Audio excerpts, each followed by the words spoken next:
So continue करते हैं next topic के साथ, limitation of equity shares. Advantages तो हमने कर लिए कि बहुत सारे एडवांटेजेस हैं हमारे पास, ठीक है, कि हम लोग क्या करना चाहते हैं, क्या हम लोग कर सकते हैं, रीजंस हमारे हैं क्यों हमें पैसा इन्वेस्ट करना चाहिए।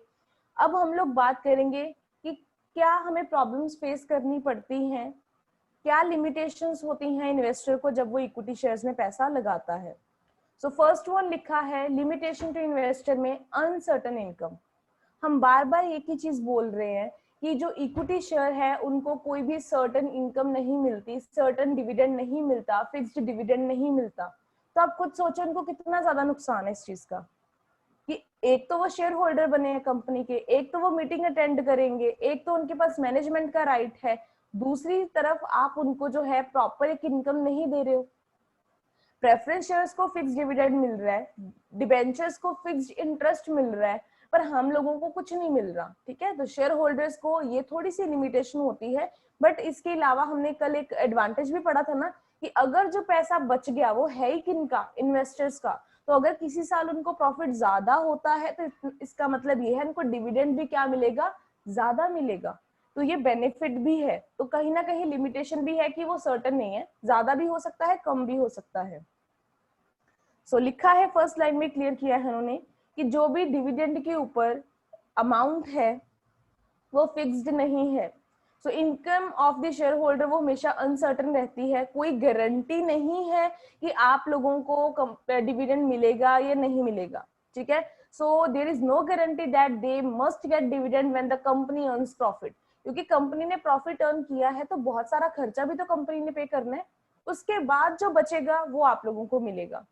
सो इट डिपेंड कि कंपनी के प्रॉफिट, रिटेन्ड अर्निंग, उनकी फाइनेंशियल नीड्स क्या हैं, उसके अकॉर्डिंगली आप लोगों को रीपेमेंट होगी, बट फिक्स्ड पेमेंट नहीं है। नेक्स्ट लिखा है loss due to recession. Recession होता है जब इकोनॉमी हमारी डाउन जाती है, जब प्रॉफिट्स हमारे कम होते हैं, सेल्स कम हो रही हैं, डिमांड कम हो रही है, तो वो है loss due to recession. So at the time of recession, due to fall in profit, not only the rate of dividend drops sharply, but also there is steep fall in the market price. अब यहाँ पे कहते बड़ा नुकसान है। मान लो recession आ गया, economy down, profit कम, माना कि डिविडेंड तो नहीं मिलेगा या कम मिलेगा, पर उसकी वजह से दूसरा नुकसान ये हो गया कि जो मेरे शेयर के प्राइजेस कल 100 रुपए थे अब वो 50 हो जाएंगे, फिर 10 हो जाएंगे, ये तो मुझे बहुत ज्यादा लॉस हो गया।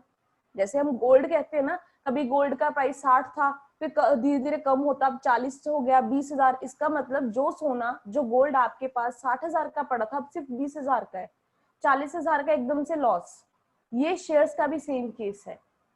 जैसे ही मार्केट प्राइस कम हुआ, आपके पास जो अमाउंट है, आपकी कैपिटल अमाउंट है, वो भी क्या हो जाएगा, कम हो जाएगा। The equity share holder suffer the most during this period, क्योंकि पैसा तो मिलने से रहा, उनको डिविडेंड तो मिलना नहीं है, ऊपर से जो उनका प्राइजेस है, जो उनके शेयर के प्राइजेस है, वो भी क्या हो जाने हैं, कम हो जाने हैं, ठीक है जी।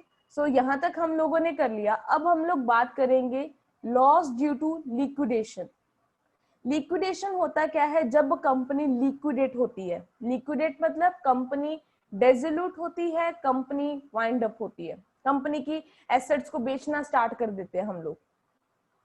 So in case of liquidation of the company, equity shareholders are paid back last of all. बताया था मैंने, क्या कहा था कि शेयर होल्डर्स को सबसे एंड में पैसा मिलता है जब कंपनी क्या होती है, बंद होती है। सबसे पहले डिबेंचर्स को मिलेगा, फिर प्रेफरेंस वालों को मिलेगा, फिर अगर बच गया तो तुम लोगों को मिल जाएगा। If there is if the amount of loss is very large, तो सबसे पहले कहते हैं आप लोगों की कैपिटल तो खत्म, आप लोगों को कुछ नहीं मिलने वाला, आपकी अपने कैपिटल से हाथ धोना पड़ेगा तुम लोगों को, क्योंकि एक तो लॉस बड़ा ज्यादा हो गया, ऊपर से कंपनी बंद हो गई है, तो बाहर वालों का पैसा हम कैसे देंगे लॉस में। तो तुम लोग तो फिर भूल ही जाओ कि शेयर होल्डर्स को क्या मिलना है। सो लॉस होता है लिक्विडेशन के केस में। नेक्स्ट लिखा है लॉस ड्यू टू स्पेकुलेशन। बच्चे स्पेकुलेशन होता है सट्टेबाजी, हम कहते हैं ना सट्टेबाजी, स्पेकुलेट करना। जब प्राइजेस बढ़ गए तो चीजें बेच दो, जब प्राइजेस कम हो गए तो उनको खरीद लो।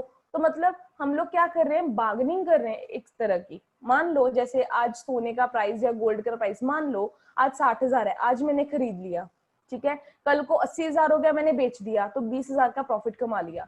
फिर जब एकदम से 40,000 हुआ तो फिर खरीद लिया, फिर जब 80,000 हो गया तो फिर बेच दिया। ये क्या है? स्पेकुलेशन। अब some people indulge in speculation of shares, तो वो शेयर्स में स्पेकुलेट करते हैं। As a result their market price fluctuate violently. तो यहाँ पे कहते हैं कि प्राइजेस जो है एकदम से बढ़ते हैं, एकदम से कम होते हैं, क्योंकि जब जैसे ही आपने शेयर्स खरीदे, शेयर्स खरीदने का मतलब ये है कि चीजों की डिमांड बढ़ गई है। जैसे ही आपने शेयर्स खरीदे साथ ही में प्राइस बढ़ गया, जैसे ही शेयर्स बेच दिए साथ ही में प्राइस क्या हो गया? कम हो गया। तो कहते हैं तुम लोग तुम्हारे खरीदने और बेचने के चक्कर में प्राइसेस जो हैं वो बहुत ज्यादा बढ़ रहे हैं, बहुत ज्यादा कम हो रहे हैं। अब आप लोगों ने ध्यान दिया होगा दिवाली के आसपास तो काफी चीजों के प्राइसेस या मिठाइयों के प्राइसेस भी बहुत ज्यादा बढ़ जाते हैं। क्यों? जब डिमांड बढ़ी तो प्राइस हो गए बढ़ गए, क्योंकि तुम लोगों ने जब खरीदना स्टार्ट किया तो प्राइस बढ़ गए, जब तुम लोगों ने खरीदना बंद कर दिया तो प्राइसेस ऑटोमेटिकली क्या हो गए? डाउन हो गए। यही सेम शेयर का केस है। जैसे जैसे तुम लोग जो है चीजें खरीदना स्टार्ट करोगे, जैसे जैसे आप उन चीजों की डिमांड करोगे, प्राइसेस जो हैं एकदम से वो बढ़ जाएंगे। जैसे ही तुम बेचना स्टार्ट कर रहे हो वैसे ही उन चीजों की जो प्राइसेस हैं वो एकदम से डाउन आ जाएंगे। तो ये कहते हैं कि लॉस, जो लोग सट्टेबाजी करते हैं, इस तरीके से डील करते हैं, सिर्फ प्राइजेस में ही बेच दिया खरीद लिया ये काम करते हैं, उनकी वजह से इक्विटी शेयर होल्डर्स बहुत सफर करते हैं। ठीक है जी। सो ये जो हमारा पॉइंट था, हमने बात करी है इन्वेस्टर के व्यू पॉइंट से कि क्या लिमिटेशन है, कि भाई तुम्हें एंड में मिलेगा, तुम्हें इनकम भी प्रॉपर नहीं मिलेगी, अगर रिसेशन हो गया तब भी पैसा नहीं मिलना, और सट्टेबाजी की वजह से तुम्हारे प्राइजेस भी हैं जो शेयर्स के वो क्या हो जाएंगे? कम हो जाएंगे। सो ये तो हम लोगों ने नुकसान पढ़ लिए।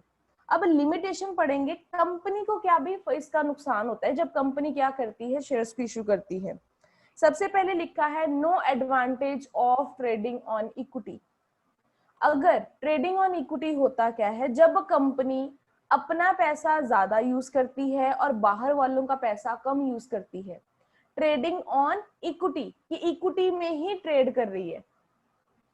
If company issues only equity shares, तो कहते हैं अगर कंपनी सिर्फ और सिर्फ इक्विटी शेयर्स इश्यू कर रही है तो कंपनी को advantage of trading on equity नहीं मिलेगा। The company must have to borrowed capital to take advantage of it. हम ये कहते हैं कि कंपनी को अपना पैसा कम यूज करना चाहिए और बाहर वालों का पैसा ज्यादा यूज करना चाहिए। फ्यूचर में काम आएगा तो इस चीज को ध्यान में रखना। मैं आपको बता दूं आइडल रेशियो कितनी होती है? 2:1।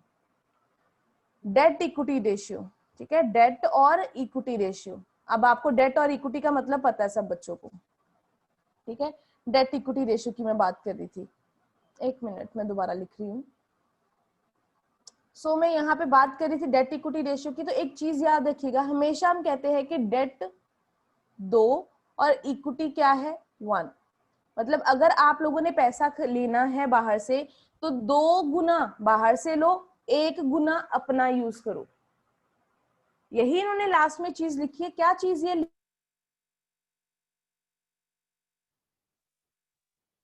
कैपिटल, बोरोड कैपिटल मतलब डेट, बाहर का पैसा। कंपनी को क्या करना चाहिए? बाहर का पैसा लेना चाहिए अगर कंपनी एडवांटेज लेना चाहती है तो कंपनी ने अगर एडवांटेज लेना है तो बाहर का पैसा ज्यादा यूज करे, अपना पैसा कम यूज करे, बाहर वालों को फिक्स्ड रेट जो है वो दे दे, बाकी सारे का सारा पैसा आपके पास बच जाएगा, आपका है, शेयर होल्डर्स का है। सो ट्रेडिंग ऑन इक्विटी का फायदा आपको तब नहीं होएगा अगर कंपनी सारा पैसा जो है वो इक्विटी से ही इशू कर रही है, बाहर का पैसा कंपनी ने कोई भी नहीं लिया, बोरोड कैपिटल नहीं ली। तो ये लिमिटेशन है कंपनी अगर अपना पैसा ज्यादा यूज करेगी तो। नेक्स्ट लिखा है no flexibility in capital structure. हम लोगों ने लिखा है, ये एडवांटेज पढ़ा है कि ये हमारी परमानेंट कैपिटल है।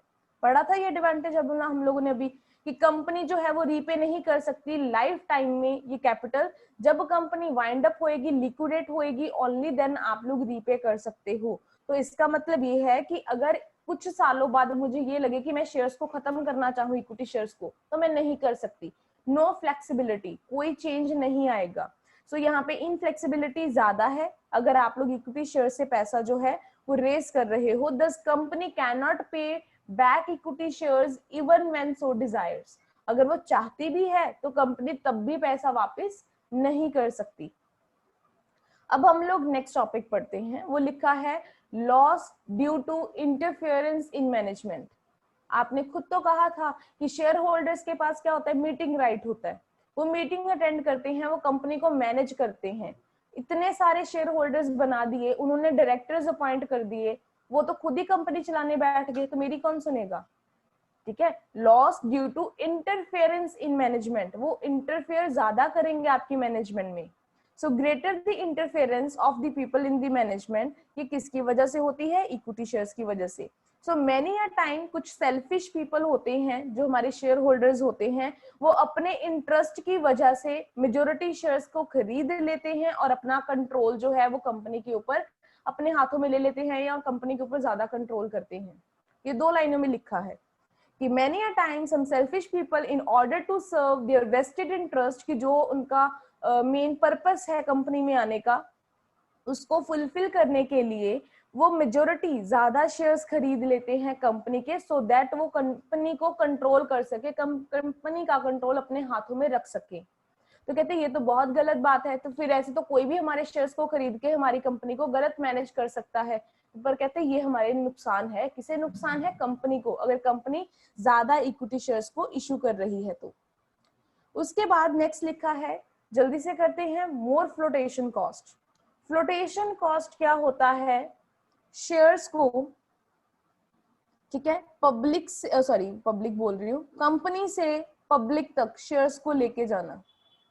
अब ऐसे तो नहीं है ना कि शेयर्स को खरीदना चाहा तो जाके मैंने बेच दिया, पहले प्रोस्पेक्टस इशू करना पड़ेगा, कुछ खर्चा पे करना पड़ेगा, ठीक है, ब्रोकर का खर्चा पे करना पड़ेगा, ब्रोकर अपॉइंट करने पड़ेंगे, अंडर राइटर अपॉइंट करने पड़ेंगे, उनको भी कमीशन देना पड़ेगा।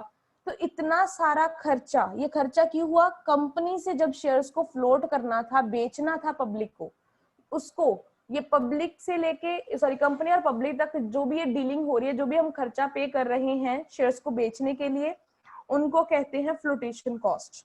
लिख लो आगे फ्लोटेशन कॉस्ट कौन सी होती है? Brokerage commission, underwriter commission, prospectus का खर्चा, ठीक है, और क्या हो सकता है आप लोगों का, मैं आपके बाद में आपको एग्जाम्पल बता देती हूँ, ठीक है। ये मेन खर्चा है हमारा कि जब शेयर्स को बेचा जाता है। So compared to other kind of securities, company has to bear more flotation cost in issuing equity shares. तो यहाँ पे कंपनी के पास जो खर्चा है ज्यादा है, क्योंकि डिबेंचर, बैंक लोन या बाकी हमारी चीजों में इतना ज्यादा खर्चा नहीं होता, सिर्फ इक्विटी में हमें ज्यादा खर्चा करना पड़ता है। नेक्स्ट लिखा है नो टैक्स एडवांटेज। पहले सुन लेना, समझ लेना, फिर पढ़ते हैं। टैक्स एडवांटेज का मतलब ये है कि आप टैक्स पे कर रहे हो या नहीं पे कर रहे हो। टैक्स हमेशा कंपनी पे करती है, लिख लीजिए, कंपनी टैक्स पे करती है, शेयर होल्डर जो हमारा है वो टैक्स पे नहीं करता, ठीक है, उसको टैक्स नहीं पे करना पड़ता। सो यहाँ पे टैक्स किसके ऊपर? Tax on dividend. लिख लीजिए कि जो टैक्स पे करना है वो कौन पे करेगा? कंपनी पे करेगी। तो अगर कहते कि टैक्स हमें ज्यादा पे करना पड़ेगा तो कंपनी क्या करेगी? कम डिविडेंड डिक्लेयर करेगी। कंपनी को ये बहुत ज्यादा नुकसान है, एक तो मैं तुम लोगों को डिविडेंड दूं, दूसरा मैं ऊपर से टैक्स पे करूं, तो कहते हैं ये बहुत खर्चा है कंपनी को। So interest paid on debenture is shown as other expenses in profit and loss account, ठीक है। अभी के लिए ये लाइन छोड़ो, मैं आपको बाद में एक्सप्लेन करती हूँ, पहले मेन मुद्दे पे आते हैं जो इन्होंने यहाँ पे लिखा है। सो लिखा है कंपनी हैज टू पे लेस टैक्स, कॉर्पोरेट टैक्स। अगर कंपनी डिबेंचर से पैसा लेती है, जिन्होंने पहली लाइन लिखी है, अगर मैं डिबेंचर से पैसा लेती हूं तो इसके ऊपर कोई भी टैक्स नहीं लगता मुझे, क्योंकि ये सारा पैसा आपका माइनस हो जाता है प्रॉफिट एंड लॉस अकाउंट में, ठीक है। अगर मैं ये प्रॉफिट एंड लॉस की बात करूं तो ये सारा पैसा वहां पे माइनस हो जाता है। सो इसलिए इन्होंने लिखा है कि आपको लेस कॉर्पोरेट टैक्स यहाँ पे करना पड़ता है। हाउएवर, यहाँ से पॉइंट अपना मार्क करना स्टार्ट करिए, यहाँ से इन्होंने एक्सप्लेन किया है मेन, ठीक है। क्या कह रहे हैं यहाँ पे? Dividend paid on equity shares does not reduce the amount of corporate tax. तो कहते हैं जो डिविडेंड पे करते हैं वो कभी भी हम लोग प्रॉफिट एंड लॉस अकाउंट में नहीं शो करते, इसलिए मुझे कोई एडवांटेज नहीं है, हमें इनको, हम इसको ट्रीट ही नहीं करते खर्चा, तो माइनस कहाँ से होएगा? ये हमारा डिविजिबल प्रॉफिट है और इसके ऊपर टैक्स जो है वो कंपनी को पे करना पड़ता है, ठीक है। अगर इससे भी शॉर्ट करना चाहते हो तो अपनी लैंग्वेज में वो चीजें लिख देना जो मैंने आपको पहले समझाई हैं, कि जो भी है कंपनी टैक्स नहीं पे, सॉरी, कंपनी टैक्स पे करती है किसके ऊपर, डिविडेंड के ऊपर, ठीक है। और शेयर होल्डर्स को कोई भी टैक्स नहीं पे करना पड़ता। तो कंपनी जितना ज्यादा डिविडेंड डिक्लेयर करेगी, कंपनी को उतना ही ज्यादा उसके ऊपर टैक्स देना पड़ेगा। ये कंपनी को डिसएडवांटेज है इक्विटी शेयर्स के लिए, ठीक है। सो यहाँ तक हमारा